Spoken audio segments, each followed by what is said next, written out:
Ok, buenas noches una vez más. Estoy muy feliz de tenerles en este espacio. Estamos celebrando los primeros 6 meses de la Asociación Micófila del Ecuador. Este es un espacio en el que no necesitas ser micólogo, necesitas tenerles el suficiente cariño a los hongos como para querer estudiarles, para querer saber un poco más. Entonces, si les interesa, ustedes pueden ir a los canales de la asociación. Tenemos ya nuestro canal de YouTube, en donde van a encontrar las reuniones previas. Nos reunimos los primeros 2 lunes de cada mes con charlas. El tercer lunes nos reunimos con el club de lectura. Y para el cuarto fin de semana tenemos la salida de campo, que es presencial. Entonces, todos los eventos que son virtuales ya se encuentran disponibles en nuestro canal de YouTube. Y pues de lo que hemos visto hasta ahora, un poco de cómo los hongos están relacionados con otros organismos, em, cómo se han relacionado con los humanos también en esto de crear fermentos, de crear pan, cómo están asociados al suelo, en la creación del suelo. Hemos visto algunas tecnologías, por ejemplo, la impresión 3D de hongos, hemos hablado de bioremediación un poco, de cómo cuidar a los que cuidan el planeta también es importante, sobre todo en estos momentos. Y bueno, hemos tenido algunos eventos relacionados también en un ámbito un poco más lúdico, un poco más de entretenimiento. Tuvimos una entrevista con Joe Bennett de Common Side Effects, que es una serie muy buena que la recomendamos mucho. Y bueno, en el club de lectura también hemos revisado y seguiremos revisando publicaciones, discutiéndolas un poco y también seguir aprendiendo. Hemos hablado de la construcción de bosques análogos, que esto está muy relacionado también a cuando trabajamos con hongos, recordar que no tenemos que trabajar solo por los hongos, por estos organismos, sino que estos organismos están en relación con muchos otros y pues tenemos que tomar en cuenta eso. Hemos hablado de los primeros auxilios en campo, que también sentí que esa era como que una charla muy necesaria para todos y que bueno, la pueden revisar. Entonces, dicho eso, sean parte de la asociación. Para ser parte de la asociación no necesitas una membresía oficial, simplemente tienes acceso a todos estos recursos.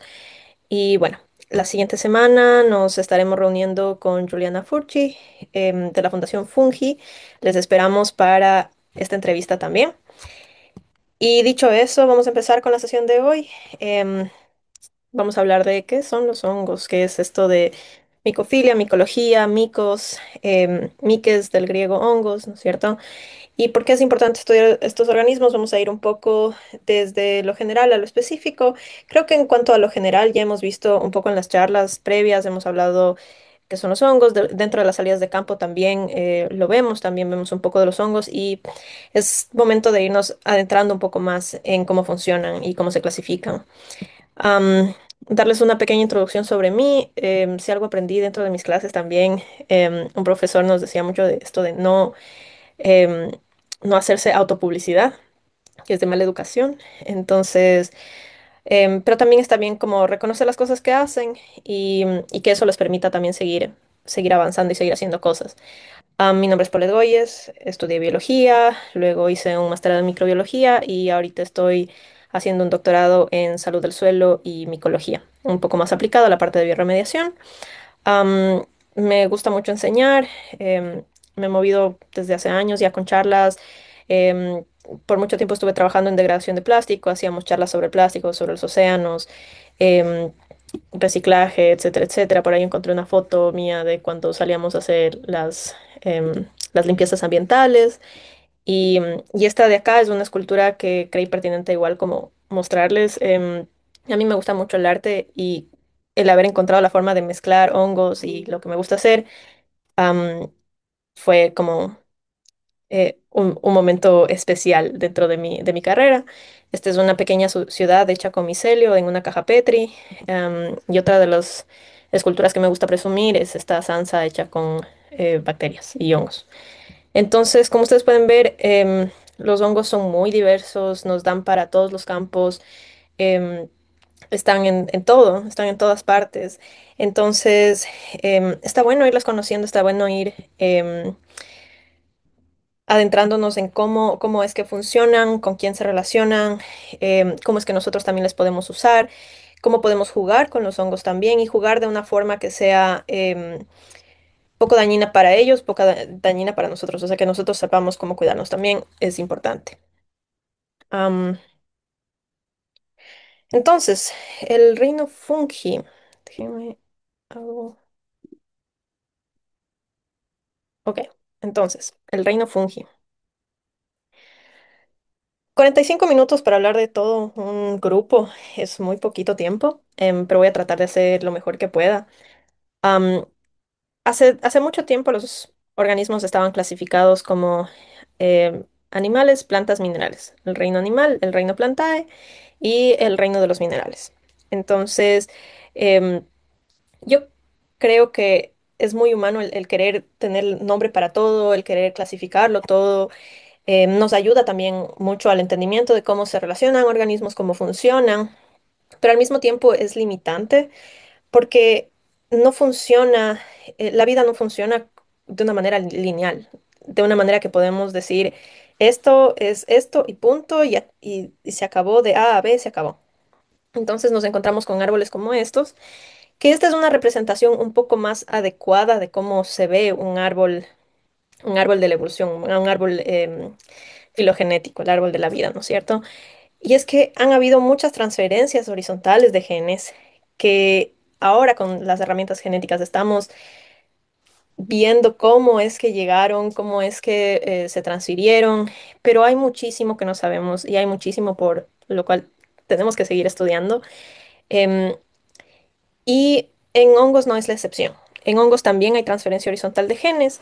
Am, Cuando nosotros vemos organismos un poco más complejos, organismos multicelulares, que tienen tejidos bien formados, que están bien, o sea, un poco más delimitados, es mucho más difícil ver esta transferencia horizontal de genes. En donde nosotros más los vemos es en bacterias, en arqueas, y ahora se habla también de cómo en los hongos hay transferencia horizontal de genes, que muchísimo de eso no conocemos. ¿Ya? Los dominios actualmente se han quedado como bacteria, arquea, eucaria. Arquea y eucaria es lo que se conocía como los procariotas, am, que significa antes del núcleo. Arquea y bacteria, sorry. Arquea y bacteria es lo que se conoce como procariotas antes del núcleo, y eucaria, eu significa verdadero, carios, núcleo. Entonces son los organismos que tienen un verdadero núcleo. Entonces, si nosotros vemos una célula eucariota y nos encontramos con organelos como la mitocondria o como el cloroplasto, esos eran bacterias, ¿ya? Esas eran bacterias que lograron vivir de una manera endosimbiótica, lo que se conoce como la endosimbiosis, en donde una célula vive dentro de otra célula, ¿ya? Y hubo ahí traspaso, o sea, hubo transferencia horizontal de genes. Prueba de eso es que en el cloroplasto, por ejemplo, en el cloroplasto de las plantas, ¿no? Las subunidades de esta enzima del rubisco que sirve para hacer la fotosíntesis, parte de las subunidades es ensamblada en el cloroplasto y con el ADN del cloroplasto, y parte es ensamblada afuera del cloroplasto, en el citoplasma, en por el ADN nuclear, perdón. Entonces, esa es una prueba de que hubo pérdida de genes en este proceso de endosimbiosis, y fue tanta la relación que ya no pudieron vivir separadas las células. Entonces, eso em, pasa constantemente dentro de estas relaciones simbióticas, en donde la relación se vuelve tan intensa y tan necesaria para ambos organismos que están relacionados, que ya no pueden vivir sin el otro. Pero también hay relaciones en las cuales el, los organismos, por ejemplo, en los líquenes, hay algunos líquenes en donde se le encuentra al hongo viviendo de manera libre, y también se lo encuentra viviendo como simbionte. ¿Sí? Entonces, eso con las cosas de reinos. Y yo puse reinos con un signo de interrogación porque hay una discusión bastante amplia ya en cuanto a, ¿se debe seguir usando la denominación de reinos? Ya vemos que mientras nos vamos adentrando en los organismos, vemos esta transferencia horizontal de genes, vemos que los organismos también a veces no sabemos en dónde clasificarles, no cumplen con las características de un reino, del otro reino, entonces se difumina esa línea y no podemos clasificarles. Y por eso les decía que a veces es limitante, porque uno quiere encajar a un organismo dentro de un grupo y no puede.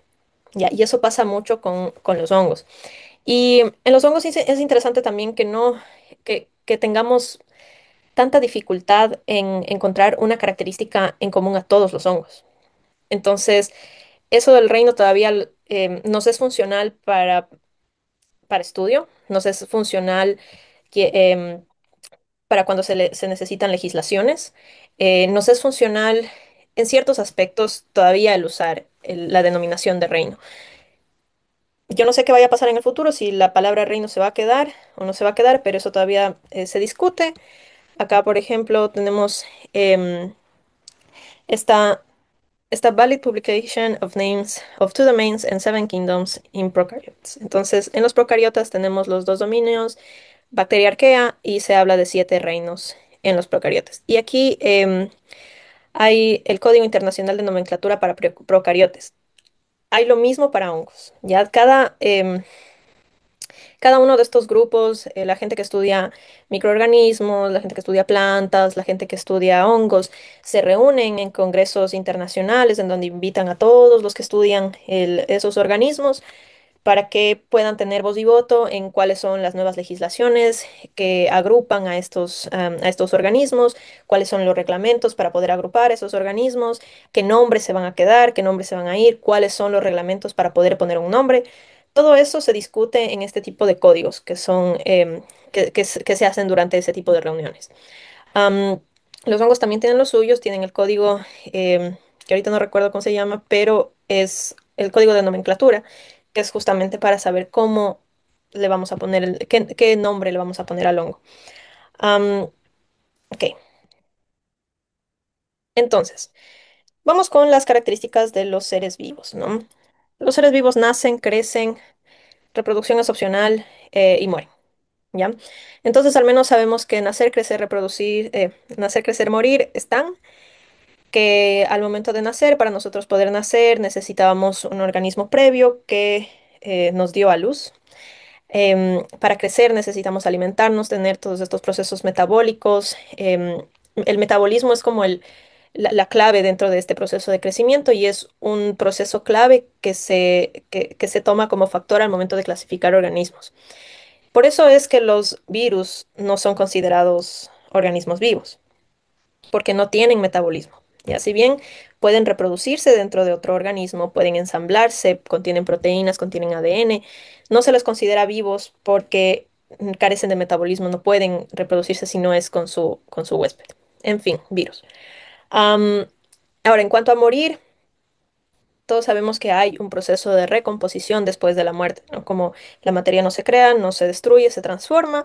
Y en esto los hongos también son como em, un un icono, digámoslo así, en cuanto a traernos a tierra, a saber de cómo estos procesos funcionan, cómo son organismos que van a mover estos ciclos de descomposición y vamos a verles crecer porque se alimentan de esa materia en descomposición. Am, obviamente hay hongos que se alimentan de células vivas también, entonces, bueno, eso ya lo vamos a ver. ¿Hasta aquí todo claro? ¿Alguna pregunta? Ups. Ok. Entonces vamos con el nacimiento de un hongo. No existe la generación espontánea. La teoría de la generación espontánea se descartó hace mucho tiempo, y nos decía que, bueno, que quizás los ratones nacían de la basura, que quizás los hongos nacían del refrigerador, que había una chispa de magia que de pronto ponía un organismo ahí. Hoy en día sabemos que toda célula debió venir de una célula anterior. Que cuando nosotros vemos los árboles de la vida, los árboles taxonómicos, ¿no es cierto? Cuando filogenéticos, cuando decimos el último ancestro en común, Luca, muchas veces la gente se confunde y dice como, bueno, esto fue un solo organismo, ¿de dónde vino ese organismo? Entonces, bueno, esa ya es una discusión, otra clase, digamos, una clase grande igual con respecto am, a cómo se originaron los organismos. Pero bueno, pasaron varias reacciones, muchas reacciones, muchos intentos fallidos para que se dé origen a la primer célula. debió haber pasado este encapsulamiento, ¿no es cierto? Cuando vemos las burbujitas de aceite, imagínense las burbujitas de aceite en un mar, ¿no es cierto? Y de pronto ya se volvió no solo una burbujita con una sola capa lipídica, sino doble capa lipídica, etcétera, etcétera. Entonces, hubieron muchos intentos para que esos organismos vayan surgiendo, y lo mismo dentro de estos procesos evolutivos, los organismos que nosotros no vemos, obviamente no pasaron a las siguientes generaciones, no pudieron reproducirse. Entonces, la reproducción es este proceso que da origen al siguiente organismo, a a, este origen con cambios, ¿no es cierto? Cuando ustedes se reproduzcan, su bebé va a tener su material genético y el de su pareja, ¿no es cierto? Entonces, va a haber un intercambio genético ahí que ya nos va a dejar un organismo completamente distinto, con características distintas, em, que será seleccionado por procesos naturales y pasará a la siguiente generación también, ¿ya? Am, los hongos pueden nacer a partir de esporas sexuales o asexuales. Entonces, queda la pregunta, ¿no? Cuando la reproducción es asexual, ¿es el mismo organismo? ¿Es una continuación del mismo organismo o si se reprodujo? ¿Sí?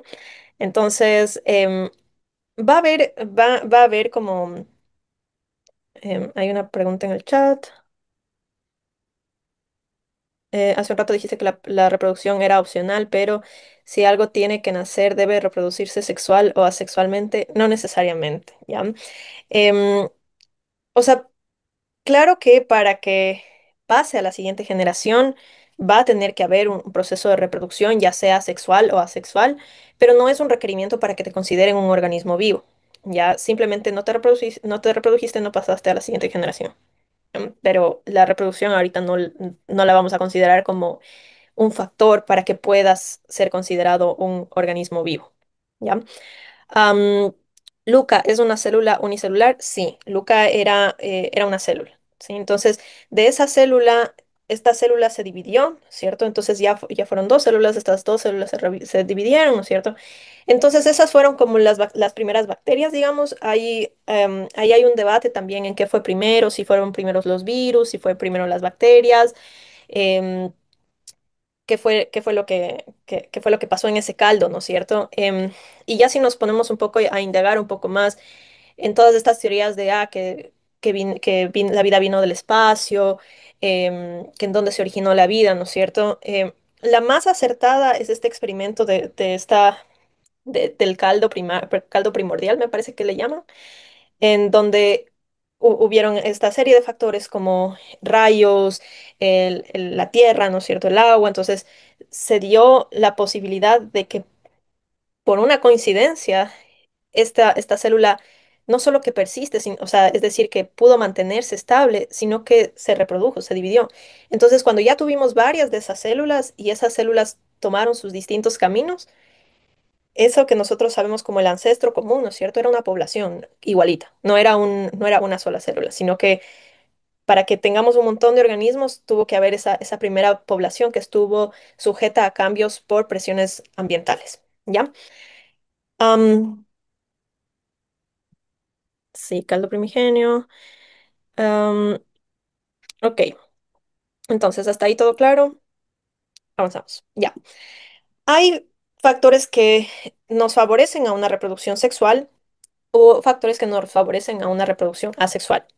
La reproducción asexual es rápida, nos permite dispersarnos de una manera más rápida. Nos permite, yo no me reproduzco de manera asexual.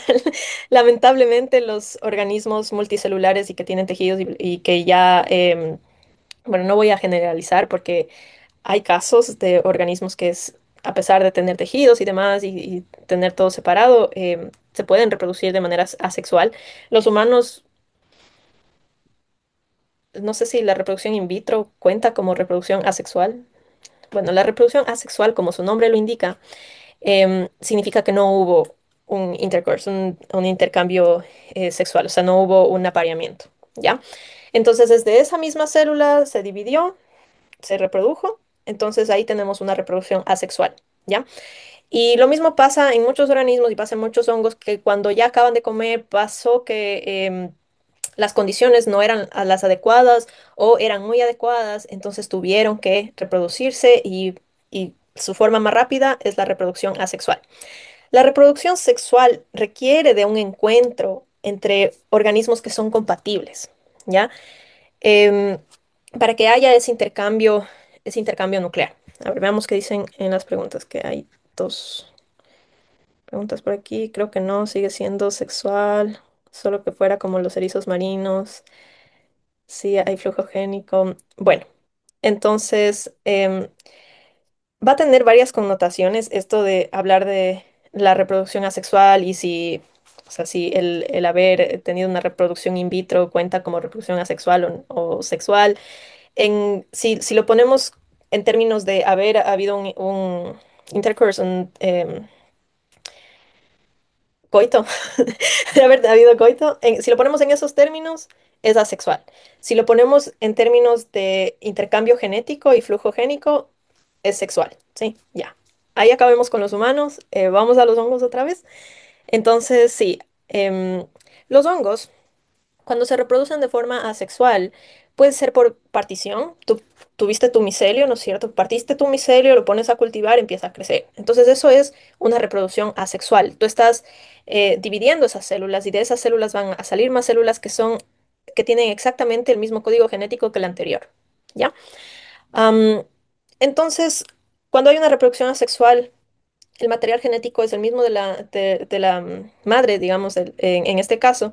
Entonces, hay muy poquita variabilidad genética. Cuando hay cambios em, en organismos asexuales, es porque hubo de pronto mutaciones, de pronto dentro de un organismo previo a reproducirse hubieron estos cambios em, y ya se reprodujo con los cambios. Ya, pero la variabilidad genética es muy poca.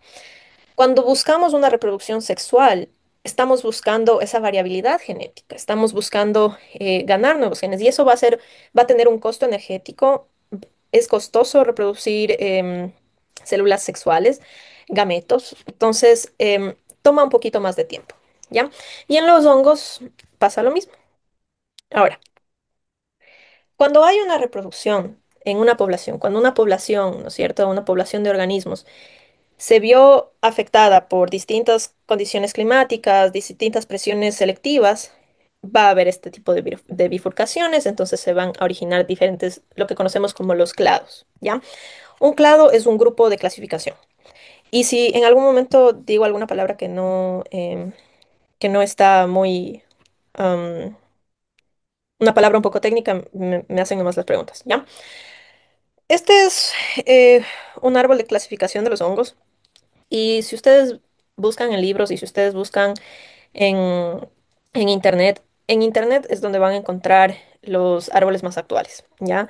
Am, este me pareció creo que uno de los más actualizados, ya no le encontré aquí a Neocalimasticomicota, entonces creo que está más actualizado y Cryptomicota ya se encuentra como grupo, entonces creo que este es uno de los más actuales. Vamos a hacer una revisión. Me voy a mudar un poco a internet para que esta sea como una presentación un poco más dinámica. Am, pero cuando nosotros vemos un árbol, ¿no es cierto? Y vemos que hay cambios en el árbol y que a cada rato le ponen otro nombre y ya se cansan ustedes de estudiar, no se cansen, ¿ya? Hay mucho que estudiar, hay mucho que se está reclasificando todo el tiempo y que vale la pena que nosotros también nos mantengamos actualizados con todo esto. Entonces, Basidiomycota y Ascomycota son los grupos de hongos macro, los hongos que nosotros vemos a simple vista. Bueno, ya voy a hablar de otros, ¿ya? Los vemos a simple vista, todos estos hongos de sombrero que tienen forma de corales, ¿no es cierto? Estos hongos pertenecen a este subreino, el subreino Dicaria, ¿ya? O este grupo Dicaria. Entonces, se llama Dicaria porque tiene dos núcleos, y ya lo vamos a hablar un poco más. Mucormicota también son hongos visibles a simple vista, pero son como mucho más chiquititos. Em, los zoofagomicota, igual, aquí están algunos entomopatógenos, como los entomopatorales. em, Zoofagomicotina, que también que crece como hongos que infectan animales, peces, me parece. Glomeromicotina, que antes este era un grupo, Glomeromicota, no sé si sigue siendo todo un grupo, pero los Glomeromicotas son hongos micorrízicos, es decir, que forman asociación con las plantas. Tenemos los Blastocladiomicota, los Chytridiomicota, que son hongos patógenos. Blastocladiomicota, si no me equivoco, crece dentro de las raíces de las plantas.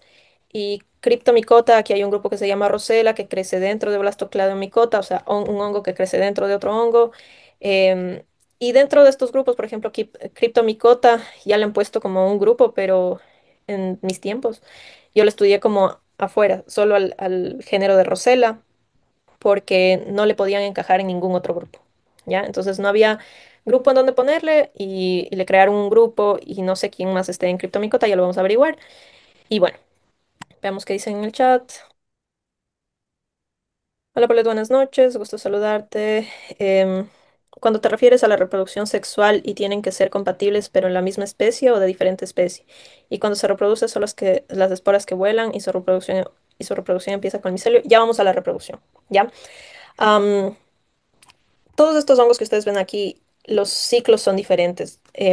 O sea, no tan diferentes, pero sí varían en ciertas cosas. Y si ustedes se meten a un grupo de hongos y estudian su reproducción, van a poderlo comparar con otros grupos y se van a dar cuenta que varían. Am, Tienen que ser compatibles de la misma especie. Ese es uno de los criterios que se utilizan para determinar hasta dónde es especie, ¿no es cierto? Cuando una especie se puede reproducir cuando un organismo se puede reproducir con otro y tiene una progenie, o sea, un hijo que puede reproducirse también, es porque eran de la misma especie, ¿ya? Y ese es uno de los factores que se utilizaban al menos em, para determinar hasta dónde es especie, si se puede reproducir o no.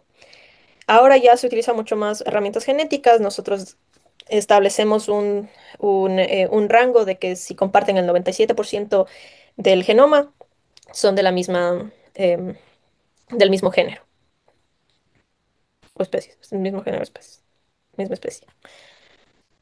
Ya lo vamos a ver. Ya. Am, entonces, vamos con algunos ciclos. Ahorita vamos a hablar de los ciclos de los Ascomycota. ¿Ya? Ascomycota, para que tengan una idea, Cordyceps, los honguitos que crecen en los saltamontes, ¿sí? En los insectos. Am, las morquelas, que son estos hongos que parecen panales. Están todos los que, bueno, no todos, pero muchos de los que tienen esta forma como de clavos son parte de los Ascomycota. ¿Ya? ¿Cómo se reproduce Ascomycota? Tiene sus ciclos sexuales y asexuales. Entonces, por ejemplo, viene una esporita que es una conidiospora, eso significa que es una espora asexual. Germina, empieza a crecer y se encuentra con un micelio que era compatible, ¿ya? Cuando nosotros hablamos de hongos, y los hongos nos sirven mucho como también para tener esta ejemplificación de cómo la naturaleza es tan diversa y los ciclos reproductivos son tan diversos y también la sexualidad es muy diversa, no solo en estos géneros, en estos organismos, sino en todos los organismos, la reproducción es muy diversa, ¿ya? Entonces, se encuentran estos micelios compatibles, aquí no hay masculino y femenino, y es algo que todavía se debate bastante en micología, esto de los hongos son queer, ¿no es cierto? Cómo son tan raros y también nos sirven como para explicar este tipo de cosas, pero por ejemplo, si ustedes se fijan aquí en estos nombres está el espermatocisto y la tricoginia. Entonces, cuando se habla de que hay este proceso de reproducción en donde se abrazan estos dos, em, la tricoginia se elonga y le clava al otro, ¿no es cierto? Y ahí se pasan los núcleos, como se ve aquí, ¿ya? Pero este espermatocisto también sigue siendo una terminología muy referente a organismos que ya llevamos estudiando muchos años, como los animales. Entonces, sabemos que el esperma es de los animales, pero esto no tiene nada que ver con el esperma, ¿ya? A excepción de que tienes un montón de potenciales organismos, ¿ok? Entonces, se pasan los núcleos, ambos tienen núcleos, se pasan los núcleos y pasa de ser un organismo uninucleado a dinucleado, ¿ya? Dicaria. Entonces, en cada septo nosotros vamos a encontrarnos con dos núcleos, ¿ya? Entonces, a partir de aquí, al momento en el que se dividan, en cada septo van a tener dos núcleos. Y hacia las puntas de las hifas van a tener varios núcleos, ¿ya? Esa es una de las características de los hongos, de estos hongos que tienen septos. Entonces, a medida que vayan creciendo y que se vayan adentrando en el sustrato, van a ir produciendo estas enzimas que les permiten adentrarse en el sustrato y los núcleos van a ir migrando y se van a ir estableciendo. Por cada septo se van a quedar dos núcleos, sigue creciendo, se quedan dos núcleos, los núcleos se van, obviamente se siguen dividiendo, ¿no es cierto? Entonces van a seguir este proceso de elongarse. El grupo de los Ascomycota no forma un micelio muy extenso como el de los Basidiomycota, y ustedes habrán escuchado de este organismo que es el más grande del mundo, es un Basidiomycota. Los micelios de Basidiomycota pueden ser bien extensos, por eso sirven para hacer biomateriales. Los micelios de Ascomycota son más cortitos y es más difícil llegar a ser biomateriales, ¿ya? Am, Vamos con la siguiente pregunta la siguiente diapositiva antes de ver el chat. Este es uno de los ciclos de un Basidiomycota. Los Basidiomycota, quería ponerles este ciclo porque este es un ciclo que normalmente no estudiamos, es el ciclo de la Eustila que, bueno, la Wendy ya dijo que se llama de otra forma, yo le conocí como Eustila y es el que crece en el maíz y es comestible, ¿ya? Entonces, lo mismo, las esporas, ¿no es cierto? Siempre que ustedes vean un ciclo, busquen dónde están las esporas como para empezar desde ahí. Entonces van a estar estas esporas que van a ser dinucleadas, ¿no es cierto? Se fusionan los núcleos. Cuando hay una fusión de los núcleos, pasan a ser em, diploides, ¿ya? Aquí hay algunos términos que nos pueden causar confusión, ¿no es cierto? El qué es ser diploide, qué es ser la diferencia con ser dinucleado, ¿ya? La diferencia entre ser diploide y tener dos núcleos es que en los dos núcleos tú vas a tener cromosomas adentro que están separados en su propio núcleo, versus cuando tú tienes un diploide, ¿no es cierto? Un diploide tiene un solo núcleo en donde los cromosomas ya están mezcladitos. Ya tenemos dos grupos de cromosomas. Aquí estos núcleos van a permanecer con su número de cromosomas, a menos de que se vean en la necesidad de unirse. ¿Ya? Entonces, al momento en el que se unan, se va a formar un tipo de espora que se le conoce como la triospora. Entonces, va a elongarse y este núcleo se va a dividir y se va a dividir en diferentes. Se va a dividir el núcleo, va a pasar por un proceso de meiosis, entonces vas a tener cuatro núcleos. Estos cuatro núcleos se van a septar, es decir, van a producir septos y cada uno va a formar su propia célula, ¿sí? Estas células se van a convertir en esporas, entonces se van a separar del cuerpo madre. Y lo que es interesante y por qué les puse este ciclo en perspectiva es porque este hongo tiene fase de levadura y fase de hifa, ¿ya?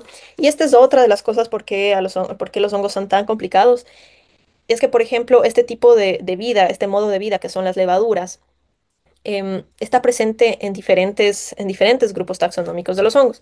Está presente en Ascomycota y está presente en Basidiomycota. En ambos encontramos levaduras. ¿Ya?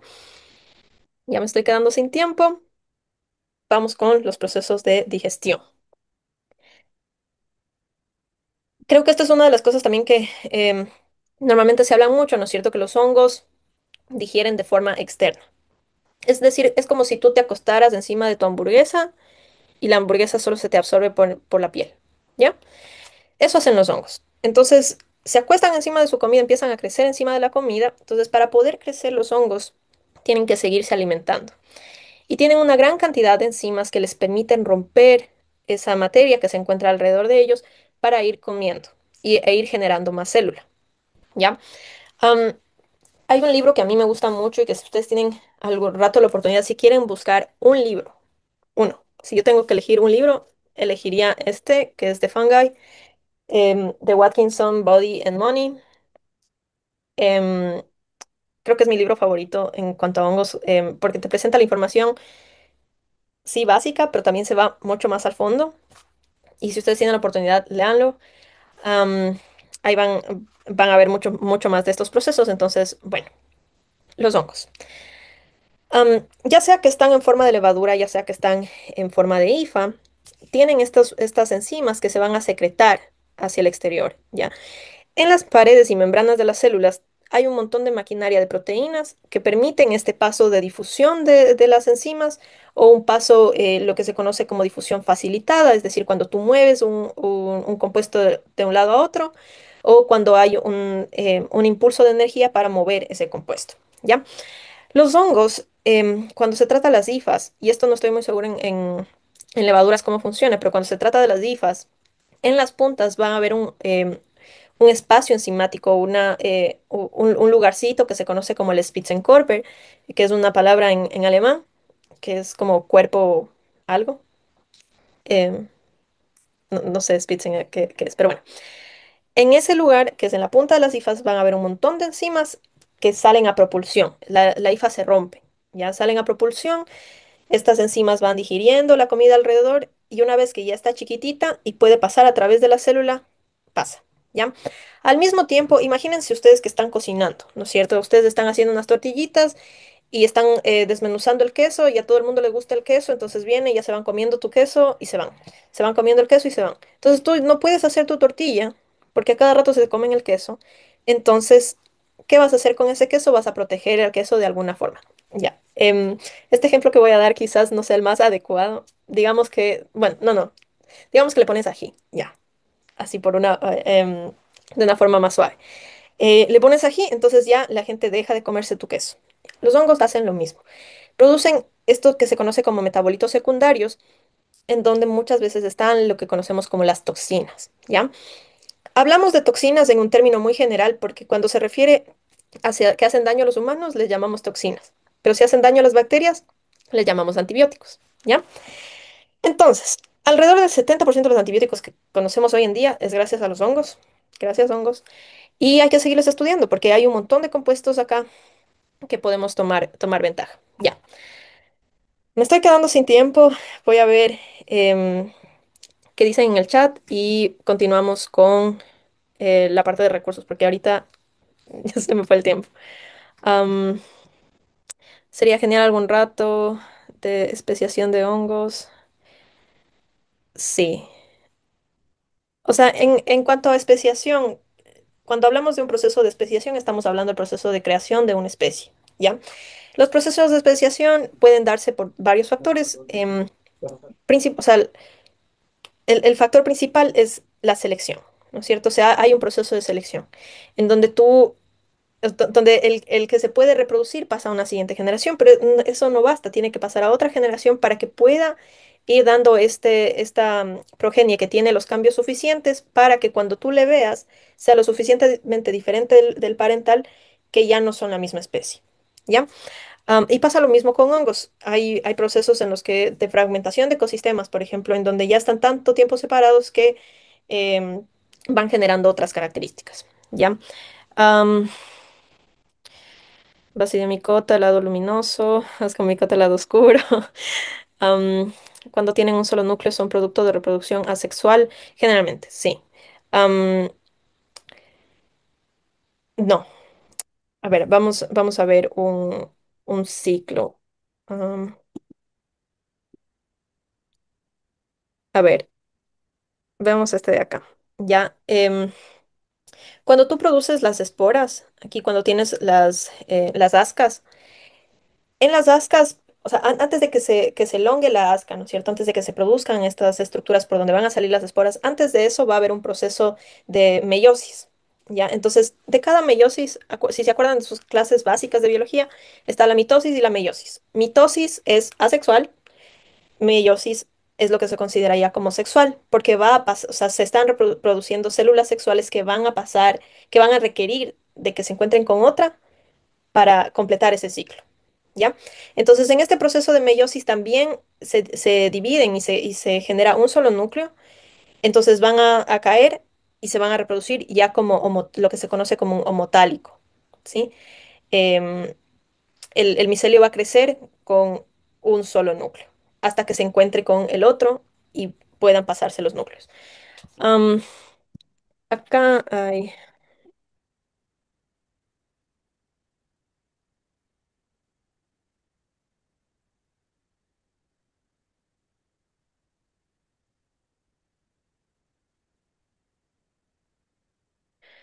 No me sale aquí. Aquí está. Ya, este es un otro ejemplo. Vamos, sí, le podemos ver. Ya. Entonces vamos a verlo un poco más claro acá. Aquí es donde se da esta meiosis, ¿no es cierto? Aquí tenemos las células están de forma diploide, aquí se unieron los núcleos y pasa la meiosis y otra vez son haploides, ¿ya? Entonces van a migrar y esto es muy, muy típico de Basidiomycota en donde encontramos las antenitas. Entonces en cada antenita va a migrar una de estas esporas y va a contener información distinta. Ya no contiene exactamente la misma información del parental porque aquí hubo un proceso de meiosis, entonces va a haber ya una reproducción con cambios, ¿ya? Se liberan las basidiosporas y van a tener estas conjugaciones compatibles pero distintas. Y si son compatibles, entonces va a haber un intercambio nuclear. ¿Ya? Aquí no, el intercambio de núcleos, hagan de cuenta que el núcleo no se está juntando, no está habiendo un intercambio entre los núcleos. El intercambio entre los núcleos se da acá, ya cuando hay un proceso de meiosis, cuando los núcleos se conjugan. Digamos que el espermatozoide y el óvulo, en lugar de unirse y empezar a formar la mórula, etcétera, en lugar de hacer eso, solo se quedan juntitos. Eso es lo que está pasando acá. Se quedaron juntitos, se dividen cada uno por su lado. Ya, este se va a duplicar, va a ser otro azulito, este se va a duplicar, va a ser otro rojito. Entonces, cuando tienen que pasar al otro lado, imagínense si esta célula se divide tal cual, en cada lado se quedarían dos rojos, dos azules, dos rojos, dos azules, ¿no es cierto? Entonces, para evitar eso, un núcleo va a migrar hacia el otro lado y se va a formar esto que se conocen como las fíbulas o tabiques, que es muy propio de Basidiomycota y que cuando ustedes vean en el microscopio tabique es porque su hongo es, viene de dos talos, es decir, de dos micelios primarios, se unió, micelio secundario, es un hongo bueno para la reproducción fungi, ya para tener estos cuerpos fructíferos para que nosotros podamos reproducirlas. Ya, perdón. Espero haberlo dicho todo bien. Am, si en algún momento me equivoqué también, em, mil disculpas, pero creo que está aquí todo bien. Vamos a ver qué otra cosa me dicen en el chat. Ujú. Tienen un solo núcleo, son producto de la reproducción asexual y luego cuando se juntan los dos núcleos, bueno, eso ya está explicado, espero que esté bien. Am, Spitzen, punta puntiagudo. Entonces, Spitzenkorper es el cuerpo puntiagudo de la IFA, por donde van a salir estas enzimas. El nombre del libro que mencionaste es The Fungi, Watkinson. Esta es la tercera edición. Am, este es el libro. Ok. Mencionaste la liberación de metabolitos secundarios en la digestión. Esto también tendría que ver con la gutación. Sí, ya. La gutación es un término que se utiliza para justamente para esas gotitas que vimos en el video, ¿no es cierto? Que el hongo empieza a crecer y empieza a producir estas gotitas. Las gotitas que vemos es la acumulación de esos metabolitos, ¿ya? Y la gutación para los hongos funciona de diferentes formas. Es una herramienta que les puede servir para atrapar presas, para digerirles o para disuadirles, ¿ya? Ok, hasta aquí creo que estamos con las preguntas. Vamos con los recursos. Am, supongo que si hago esto, ya. Vamos con los recursos. A ver, am, acabo de enterarme que la CDC tiene este Fungal Disease Awareness Week, que es una semana para hacer conciencia sobre... ¿Se está compartiendo mi pantalla? ¿Pueden ver Sí, Pau, sí. lo que les estoy mostrando? The Fungal Disease Awareness Week. Sí, Pip. ¿Sí? ¿No? ¿Sí? Sí, sí se ve. Sí se ve que estás compartiendo, ¿Se Pau. ve? Ok, yo no escucho a nadie. No, sí. Aló. Ya, sí. Ok. ¿Se ve? Sí, sí se ve. Ya. Claro. Ok. Entonces, tienen esta semana de la conciencia en cuanto a las enfermedades por hongos. Obviamente esto está relacionado mucho más a humanos, pero también porque hay ahora una preocupación súper grande con respecto a cómo los hongos, los ciclos de los hongos son más cortos que los nuestros, ¿ya?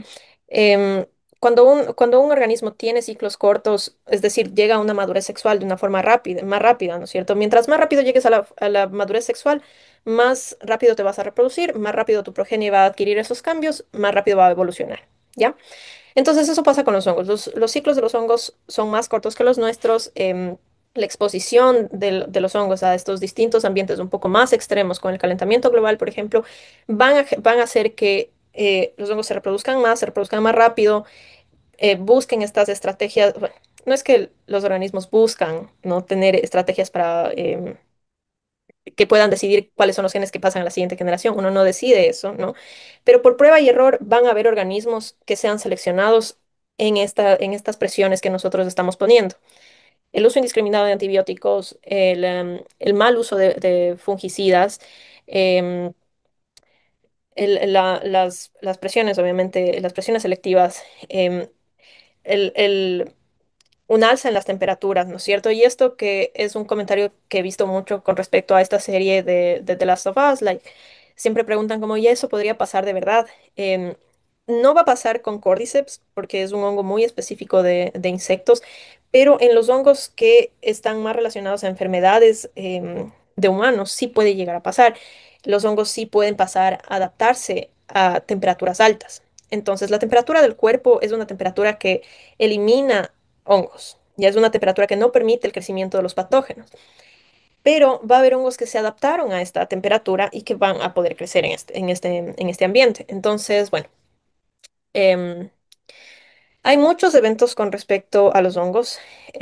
La mejor forma de mantenerse al día es ir a congresos, conversar con gente que esté yendo a congresos, em, ver las noticias, tratar de mantenerse al día va a depender mucho de nosotros.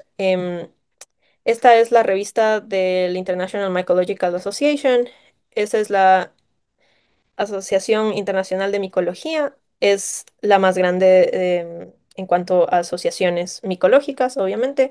Tiene la revista Imafungus y bueno, ahí ustedes van a encontrar un montón de información también. Es de libre acceso y tienen igual publicaciones muy interesantes. Am, encontré este recurso que les puede servir también, American Mushroom. em, no sé si se ve aquí está. Bueno, ahí se ve la página web, la dirección de la página web para que lo puedan encontrar. Y ustedes pueden ver aquí, están cómo crecen, cómo cultivar hongos, está la preparación, el proceso de preparación del micelio. em, Va a haber como cursos, lo que ustedes quieran en YouTube. Lo importante, yo creo que, bueno, ahorita tenemos acceso a un montón de información. Lo importante es saber discernir, tratar de discernirla y saber con qué quedarnos, ¿ya? Am, Global Soil Diversity Initiative, bueno, en realidad la Global Biodiversity Initiative tiene también como que... mm,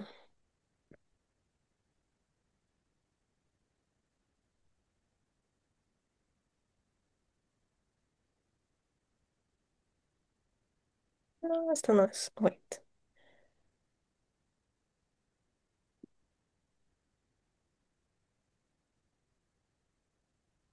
Mm, me parece que es una división de esta, pero que tiene igual como información en hongos y siempre están sacando también charlas. Esta, por ejemplo, era como cómo utilizar inteligencia artificial para medir la diversidad del suelo, por ejemplo. Y por lo general también postean sus videos en YouTube. YouTube es un muy buen recurso si quieren aprender a cultivar hongos, si quieren aprender un poco más de cómo se clasifican los hongos. La Fundación Fungi, la siguiente semana tenemos la charla con Juliana. Em, Tienen su división de recursos. am, bueno, van a tener el glosario fungi, van a tener qué significa nado, qué significa, o sea, ya hay como, estas son tipos de unión de las laminillas hacia el estípite. Este es el anillo, creo. Sí. El anillo, camisetas, basidiocarpo. Bueno, ahí van a tener términos. recomendaciones de lecturas, obviamente los libros de la Julie. Am, tienen tienen este que es, que no lo encuentro aquí, pero tienen esta división de Fungi Education, que también es como direccionada a educación en hongos. ¿Ya? Eso. Entonces, bueno, nos quedamos, como les dije, nos íbamos a quedar cortos de tiempo porque es como explicar todos los animales en una hora, ¿ya? Todos los hongos en una hora, imposible. Entonces, bueno, ya con las diferentes charlas que tengamos, vamos a poder tener una discusión un poco más a fondo. eh, Muy probablemente tengamos que hacer parte 2 de este encuentro. Entonces, bueno, para hacer recapitulación del día de hoy, vimos un poco cómo llegamos a esta división de los hongos, ¿no es cierto? Nos faltó ver cómo se les analiza para hacer este tipo de clasificaciones, ¿no? ¿Qué herramientas genéticas? Nos faltó adentrarnos, obviamente, en cada grupo, que ojalá algún rato podamos adentrarnos, que cada grupo es muy interesante también. Hay grupos que no tienen quitina, ¿sí? Una de las características que antes se decía como que, todos los hongos tienen quitina. No, no todos los hongos tienen quitina. Eh, no todos los hongos tienen hifas, no todos los hongos tienen septos, no todos los hongos, no todos los hongos, ¿ya? Entonces, la palabra favorita, la frase favorita del biólogo que es depende de la especie, igual con los hongos, ¿ya? Am, veamos qué más dicen. Ok, entonces, bueno. Si tienen alguna duda, em, y ya, podemos ir cerrando. Que tengan una linda noche. Muchas gracias por escuchar. Y nos vemos la siguiente semana. Gracias, Pau. Gracias, Pau. Gracias. Gracias. Chau, chau.